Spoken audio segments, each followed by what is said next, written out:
Pleased, very pleased to welcome Governor Perry. Good to see you. Nora, yeah. Good to see you. Good to be with you.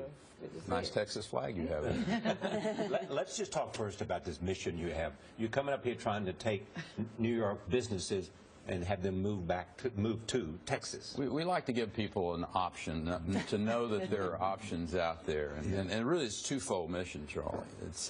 It is to talk about. I don't unabashedly a proponent of low taxes and a regulatory climate that's fair and predictable, legal system that doesn't allow for oversuing skilled workforce, and we have all those in the state of Texas.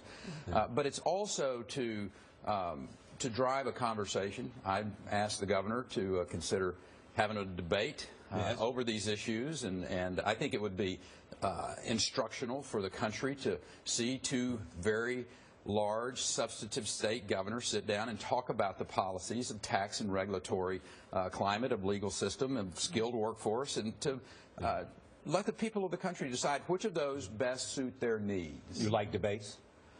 Yeah, I'm getting where I like them better. I did a lot of those back in 2011. Some of them worked out all right, some of them didn't. But, you heard what people are saying, a little free advice for Rick Perry, the fewer the debates with anyone, the better. Oops. Yeah, well, from the Democrat Governors Association, I thank you for that advice, but I'll make my own. You'll make your own decision. You know, Governor, your aides say that you got into the race too late last time. We see you giving interviews, challenging a prominent Democratic governor to a debate. Is this the beginning of a new presidential campaign? Well, Nora, they're absolutely correct. One of the more humbling experiences that I had in life was going through the 2011-2012 process running for the presidency.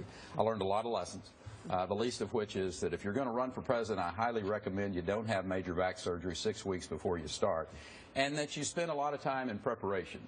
So I think preparation, no matter what I'm going to do in my future life, post-governorship of Texas, the preparation of whether it's foreign policy, whether it's good economic policies, whether it's a broad array of issues that you need to have your hands and your mind around is good. And so that will serve me well. But until that day happens, Gail, I'm going to be promoting Texas business. I got it. But you said the experience of the 2012 presidential campaign was a good one for you. How so? And what did you learn about yourself as a man? Are you a better person today? It was a very humbling experience. And I think how people respond when they've been knocked down is a better reflection of their character than if everything's all blue sky and the wind behind your back. So I've had the wind in my face. I've been knocked down, and I'm okay. Go ahead, now. I want to ask some ready to move on. I want to ask some specific questions. First about Nevada, and then about Jeb Bush. First, in Nevada, you know, ranchers took up arms against the Bureau of Land Management. Now the dispute is spilling over into your state. What do you make of this stand-up? What do you think of Clive Bundy? You think what he's done was a good thing? Well, I think Clyde Bundy is a side story. I think the real issue here is the federal government and how the federal government deals with these issues of private citizens, whether it's on public lands or whether in the state of Texas we got a big issue about whether or not this is private land or this is public land. And rather than sending armed troops, I don't think that is the way that the government should be handling any of these things with its own citizens. We saw a huge debacle in Waco, Texas back a decade plus ago with how they dealt with that issue. I hope our government officials are very, very wise and use common sense when it comes to these issues of conflict within the borders of the United States, dealing with something that should be able to be dealt with in a substantially less confrontational way. And just to button up real quick, Clyde Bundy made some very inflammatory racial comments that are reported in the New York Times today. Do you denounce those comments? Right. Look, I don't know what he said, but the fact is Clyde Bundy is a side issue here. Compared to what we're looking at in the state of Texas, he is an individual. Deal with his issues as you may.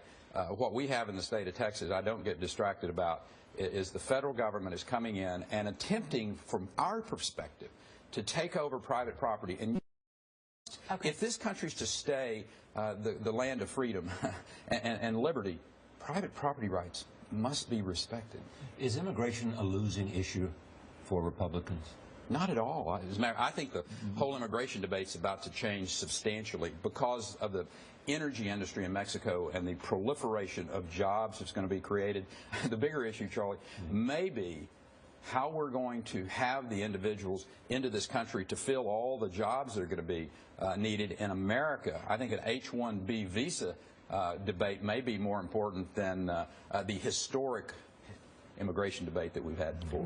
Football schedule released today. Houston, Texas, or Dallas Cowboys? Who do you want? Both. You are a good politician. I don't know how you have that Super Bowl, but it'd be an awesome one. Yes. You're from Texas. A former president, former governor was from Texas. His brother's thinking about running. Do you think he'll run? I don't know, and it's way early.